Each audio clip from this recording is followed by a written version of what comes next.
জাতীয় মহাসমাবেশের পর্যায়ে গুরুত্বপূর্ণ বক্তব্য রাখবেন আজকের এই জাতীয় মহাসমাবেশ বাস্তবায়ন কমিটির সংগ্রামী আহ্বায়ক, ইসলামী আন্দোলন বাংলাদেশের সংগ্রামী সিনিয়র নায়েবে আমির আলহাজ হযরত মাওলানা মুফতি সৈয়দ মোহাম্মদ ফয়জুল করিম শাইখে চরমনাই।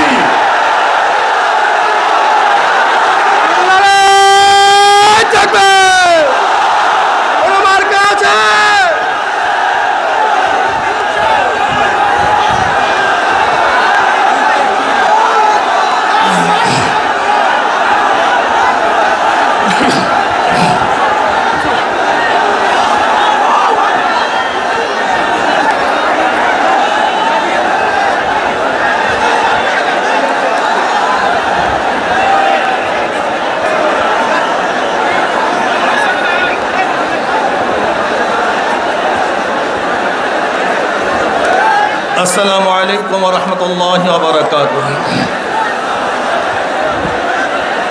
নাহমাদু ওয়া নুসাল্লি আলা রাসূলিল কারীম। আম্মা বা'দ। ফাআউযু বিল্লাহি মিনাশ শাইতানির রাজীম। বিসমিল্লাহির রাহমানির রহিম। ইনিল হুকমু ইল্লা লিল্লাহ। সবাই দুরূদ শরীফ আল্লাহুম্মা সাল্লি আলা সাইয়্যিদিনা ওয়া নাবিয়িনা ওয়া শাফিঈনা وحبيبنا مولانا محمد صلى الله عليه وعلى آله وأصحابه وبارك وسلم। ইসলামী আন্দোলন বাংলাদেশ কর্তৃক আয়োজিত আজকে এই মহাসমুদ্রে সম্মানিত সভাপতি আমাদের সেরে তাজ ইসলামী আন্দোলন বাংলাদেশের সম্মানিত আমিরুল মুজাহিদিন হযরত পীর সাহেব হুজুর চরমনাই দামাত বরকাতুল আলিয়া, দিগার ওলামায়ে কেরাম, জাতীয় নেতৃবৃন্দ, সর্বস্তরের ইসলাম প্রিয় দেশপ্রেমিক ভাইয়েরা আমার, ইসলামী আন্দোলন বাংলাদেশ আজকে কেন আপনাদেরকে ডাক দিয়েছে, শ্রদ্ধা ভাজন আমির আপনাদেরকে কেন কষ্ট দিয়েছেন, এই বিষয়ে আপনারা ইতিমধ্যে জেনেছেন। আজকে বাংলাদেশের দ্রব্যমূল্যের অবস্থা কি? সরকার বারবার বলছে দ্রব্যমূল্য নিয়ন্ত্রণে আছে, অথচ আমরা কি দেখেছি? সরকার 10 টাকা কেজিতে চাল খাওয়ার ওয়াদা দিয়েছিলেন। আজকে আমরা কত টাকা চাল খাচ্ছি যারা জনগণ সবাই আমরা জানি। আজকে সোয়াবিন তৈল কয়বার বৃদ্ধি পেয়েছে আমরা সবাই জানি। আজকে পেঁয়াজের অবস্থা সবাই জানি, ডালের কি অবস্থা, নিত্য প্রয়োজনীয় দ্রব্যের কি অবস্থা, এ সম্পর্কে যাদের পেট আছে তারা সবাই জানে। কি কথা ঠিক না? দুর্নীতির কি অবস্থা দেখেছি? দুর্নীতির দুষ্ট চক্র দেশকে গ্রাস করে ফেলছে। যুগান্তর পত্রিকায় বিশাল রিপোর্ট এসেছে। আজকে বাংলাদেশের রেলওয়ের স্লোগান তো দেশপ্রেমের শপথ নিন, দুর্নীতিকে বিদায় দিন। এর হলো রেল সংস্থার মৌলিক স্লোগান। অথচ পত্রিকা এসছে 150 টাকার তালা বিক্রি হয়েছে, সেখানে ভাউচার দেওয়া হয়েছে 5550 টাকা। দুর্নীতির কি অবস্থা দেখেছেন? সেই রূপপুরের বালিশ কেরসা, চাদরের অবস্থা, পর্দার অবস্থা কয়েকদিন আগে পত্রিকায় দেখেছেন। 1 কেজি নাট বল্টুর দাম 1 কোটি টাকার উপরে। 1 কেজি নাট বল্টুর দাম 1 কোটি টাকার উপরে। শুধু কি তাই, পরিকল্পনা মন্ত্রী বলেছেন বাজেট করি 100 টাকা, গ্রামে পুষে 10 টাকা, 90 টাকা দুর্নীতি হয়ে যায়, চুরি হয়ে যায়। প্রেসিডেন্ট সাহেব বলেছেন প্রতি বছর যে দুর্নীতি হয় তার দ্বারা 2টা পর্দা শুধু প্রতি বছর করা যায়। আজকে যেই পরিমাণে বাজেট হয় তার চেয়ে অনেক গুণ বেশি টাকা বিদেশে পাচার হয়ে যায়।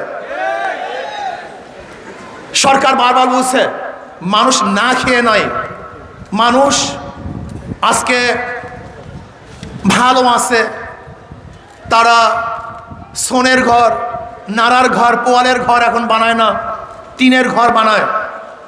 আমি সরকারকে প্রশ্ন করতে চাই, আজকে মানুষ ভালো আছে, জনগণ ভালো আছে, কার পলিসির কারণে?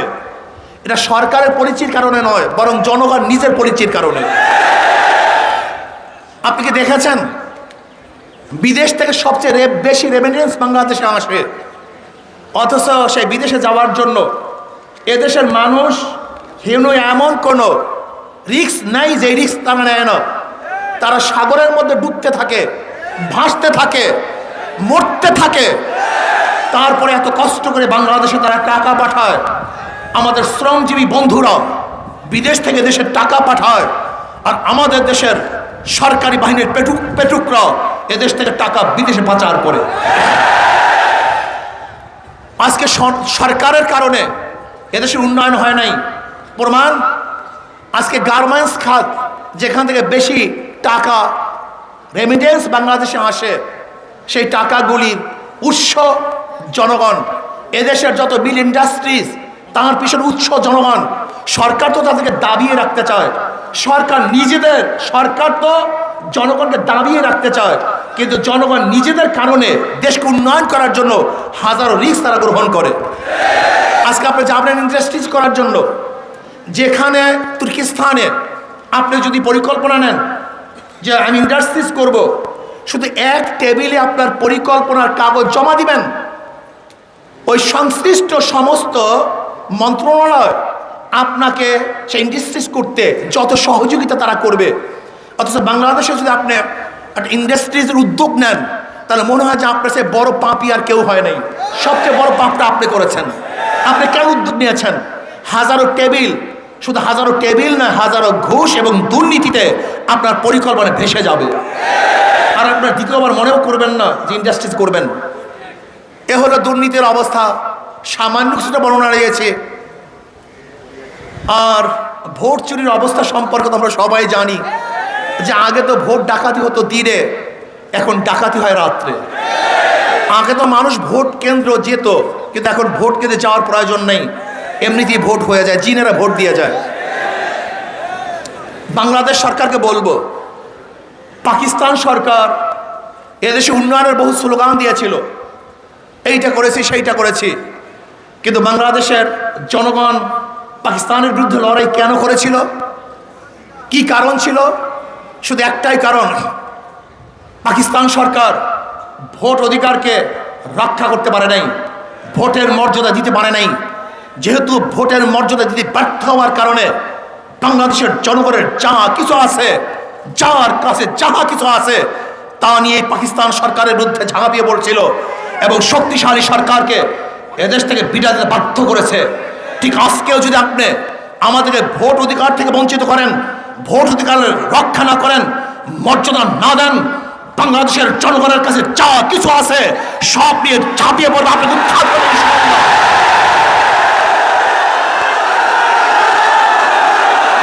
ভাইয়ের আমার, আজকে সরকার ডান্ডার দ্বারা, হামলার দ্বারা, মামলার দ্বারা, বুলেট এবং কামানের ভয় দেখিয়ে জনগণের অধিকার থেকে বঞ্চিত করছে, রক্ত চক্ষু দেখিয়ে আজকে বাংলাদেশের জনগণকে দাবিয়ে রাখার ষড়যন্ত্র করছে। আমি বিশ্বাস করি এই বাংলাদেশের মানুষ রক্ত চক্ষুকে ভয় করে না, বাংলাদেশের মানুষ অস্ত্রকে ভয় করে না, বাংলাদেশের মানুষ জুলুমকে ভয় করে না, বাংলাদেশের মানুষ কেসকে ভয় করে না, বাংলাদেশের মানুষ মরণকে ভয় করে না, তারা মরণকে বিচার করে।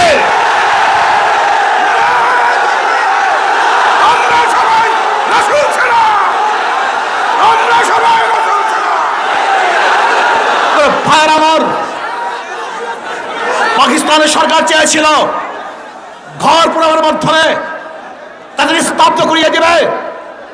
পাকিস্তান সরকার আইয়ুব খান চেয়েছিল, ইয়াহিয়া খান চেয়েছিল তাদের কণ্ঠকে রুদ্ধ করে দিবে, তাদের বাক শক্তি বন্ধ করে দিবে। কিন্তু বাংলাদেশের জনগণ আইয়ুব খান সরকারের বুলেটকে ভয় পায় নাই, ট্যাঙ্ককে ভয় পায় নাই, বিমানকে ভয় পায় নাই। তারা রাজপথ ছাড়ে নাই, আন্দোলন করেছে, সংগ্রাম করেছে, রক্ত দিয়েছে। আমরা আন্দোলন করব, সংগ্রাম করব, রক্ত দেব। জালেম সরকারকে গদির থেকে আমাদের বাধ্য করবে ইনশাআল্লাহ। ভাইরা আমার, আজকে বাংলাদেশ সরকার কি করেছে? মদের আইন পাশ করবে। 21 বছর বয়স হলে মদ পান করার অনুমতি পাবে। যেখানে 100 মদখোর থাকবে সেখানে মদের দোকান খোলার অনুমতি পাবে। বাংলাদেশের জনগণ বেঁচে থাকতে, মুসলমান বেঁচে থাকতে আপনি মদের দোকান খুলবেন আর আমরা আঙ্গুল চুষবো নাকি?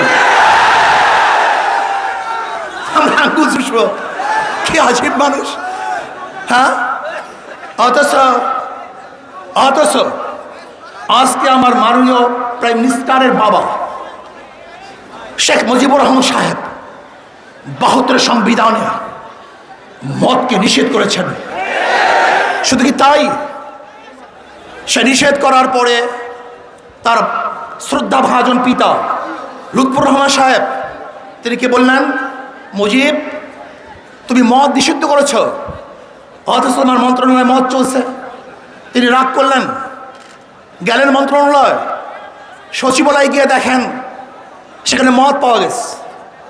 তিনি বললেন, কোথা থেকে এসছে মদ? বলছে বিদেশে নিয়ে আসছে। তিনি বললেন, বিদেশে নিয়ে আসছে, তোমরা জমা দিলে না কেন? এখানে কেন? ফাঁড় তার জন্য মদ নেই দেখি। শুধু কি তাই, আইয়ুব খানের সাথে শেখ সাহেবের একটা বৈঠক ছিল, গোল টেবিল বৈঠক। যেই বৈঠকের নাম ছিল মাহমুদুর রহমান কমিশন। সেই মাহমুদুর রহমান কমিশনে শেখ সাহেব ঘোষণা দিয়েছিলেন, যদি টেবিলের মধ্যে মদ থাকে তাহলে আমি সেখানে অংশগ্রহণ করব না। যেই শেখ সাহেব আইয়ুব খানকে ঘোষণা দিয়েছিলেন, টেবিলে মদ থাকলে আমি অংশগ্রহণ করব না। আমি বিশ্বাস করি যার পিতা মদকে অবৈধ ঘোষণা করেছেন, নিষেধ করেছেন, তার কন্যা বাংলাদেশে মদকে বৈধ করতে পারে না। যার দাদা মদকে ঘৃণা করেছেন, তার নাতনি মদকে বৈধ ঘোষণা করতে পারে না। এই মদের চক্রান্ত কারা করে? যারা পরিমণের ভক্তরাই মদের আইন পাশ করে। শেখ সাহেবের ভক্তরা মদের আইন পাশ করে না। শেখ হাসিনার ভক্তরা মদের আইন পাশ করতে পারে না। এটা পরিমণের ভক্তরাই মদের আইন পাশ করতে চায়। যারা শেখ সাহেবের সৈনিক, আমি তাদেরকে বলবো, আপনার নেতা যেই কাজ করেছে আপনার রাস্তা নেমে পড়ুন, যে আমার নেতা বলেছে মদের আইন বাংলাদেশে চলবে না, আমরা হতে দেব না। আর আল্লাহ পাক রব্বুল আলামিন মদকে নিষেধ করেছেন, ইসলাম মদকে অবৈধ ঘোষণা করেছেন। আমার নবীর হাদিস, যারা মদ বানায়, যারা মদ বিক্রি করে, যারা মদ বহন করে, যারা মদ পান করে, যারা মদ পরিবেশন করে, সবার উপর আল্লাহ লানত। যারা আমরা আল্লাহ সৈনিক আছি, আমার নবী সৈনিক আছি, যেই মদকে আল্লাহ পাক হারাম ঘোষণা করেছেন, আল্লাহ রসুলের সৈনিকরা দুনিয়াতে চিন্তা থাকতে সেই মদের আইন পাশ করতে দেওয়া হবে না। হতে দেব না ইনশাআল্লাহ। রক্ত দেব, জীবন দেব, আন্দোলন করবো, সংগ্রাম করবো, মদের আইন বাংলাদেশে পাশ হবে না ইনশাআল্লাহ।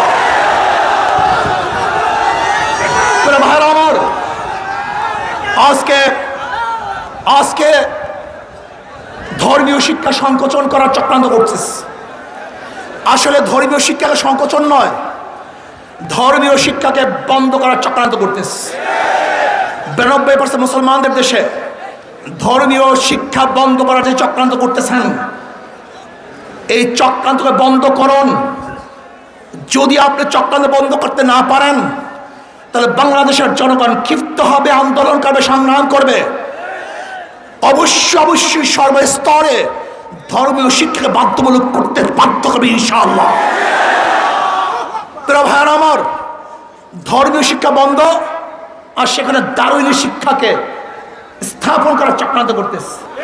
আমরা বিশ্বাস করি আমাদের স্রষ্টাকে, আমরা আদম থেকে, আমাদের প্রভূষণ আদম আর দারুইন ধ্বজাধারী, অবৈজ্ঞানিক, অযৌক্তিক, অদার্শনিক হাজারো বিজ্ঞানীরা যা অস্বীকার করছে, বিবর্তনবাদের থিওরিকে অস্বীকার করেছে, সেই বিবর্তনবাদের পচা থিওরি আজকে 9-10 থেকে শুরু হয়েছে। এর মূল উদ্দেশ্য হলো মানুষদেরকে নাস্তিক বরাবর চক্রান্ত চলতেছে। এই মানুষদেরকে নাস্তিক বরাবর যে চক্রান্ত চলতেছে, বাংলাদেশের 92% নয়, তার চেয়ে বেশি মানুষ ধার্মিক। এই ধার্মিকরা দারুইনের এই পচা ধ্বজাধারী অবিজ্ঞানিক কোন থিওরি বাংলাদেশে চলতে দেবে না ইনশাআল্লাহ। আমরা চাই বাংলাদেশ ওলামায়ে কেরাম যারা কারাগারে আছে তাদেরকে মুক্তি করা হোক। বাংলাদেশের কাদিয়ানীদেরকে অমুসলিম ঘোষণা করা হোক। যারা বাংলাদেশের বিরুদ্ধে ষড়যন্ত্র করছে, বাংলাদেশের উপরে আঙ্গুল তুলছে, বাংলাদেশকে ধ্বংস করার চক্রান্ত করছে, তাদেরকে চিহ্নিত করে এই বাংলাদেশ থেকে চিরতরে বিদায় দেওয়া হোক। ভোটের সুস্থ পরিবেশ ফিরিয়ে দেওয়া হোক।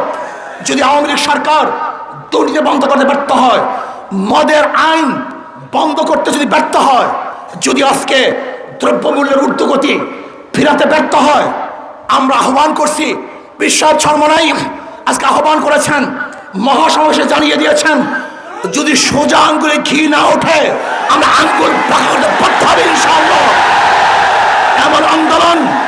এমন আন্দোলনের সৃষ্টি করব, এমন আগুন জ্বালিয়ে দেব, বঙ্গোপসাগরের পানিও সে আগুনকে নিভাতে পারবে ইনশাআল্লাহ। ভবিষ্যতে আপনাকে ডাক দেওয়া হয়, সবাই আসার জন্য রাজি আছেন ইনশাআল্লাহ, রক্ত দেওয়ার জন্য রাজি আছেন ইনশাআল্লাহ, শহীদ হওয়ার জন্য রাজি আছেন ইনশাআল্লাহ। কে কে রাজি আছেন? আল্লাহু আকবার, নারায়ে তাকবীর। আমা আলাইনা ইল্লাল বালাগ। আসসালামু আলাইকুম ওয়া রাহমাতুল্লাহ।